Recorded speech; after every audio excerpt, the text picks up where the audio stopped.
Last and final একটা প্রশ্ন আর কি আপনাকে, সেটা হচ্ছে যে মানে যতই আপনাকে শুনছি বা আপনার সাথে আমি অভিজ্ঞতা আপনি শেয়ার করছেন, আমি অত বেশি আপনার প্রতি আরও বেশি ইমপ্রেস হয়ে যাচ্ছি। সত্যি আপনার জার্নিটা ভীষণ ভালো ছিল।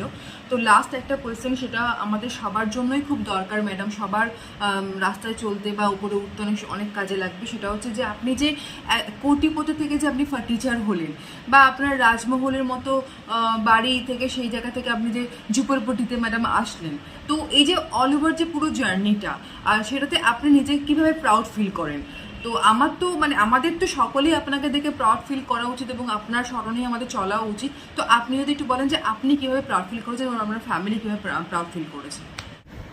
দেখুন, এটার জন্য আমি নিজেকে খুবই মোটিভেট ফিল করানোর জন্য এটা সবসময় ভাবি, মানে আপনি নিজে কতটা প্রাউড ফিল করেন এর জন্য? আমি প্রচুর প্রাউড ফিল করি। কারণ শূন্য থেকে সবাই লাখ লাখ টাকা, কোটি কোটি টাকায় যেতে পেরেছে, সবাই অনেক কিছু করতে পেরেছে, কিন্তু কোটি কোটি টাকা থেকে শূন্যে আজ পর্যন্ত কেউ নামতে পারিনি, যেটা একমাত্র আমি করিয়ে রেখেছি, যেটার জন্য আমি নিজেকে খুবই গর্বিত ফিল করি। আর এটা আমার পরিবারের সাপোর্ট না থাকলে আমি কোনোদিনও করতে পারতাম না। সত্যি আমি আমার পরিবারকেও ধন্যবাদ জানাই এটার জন্য।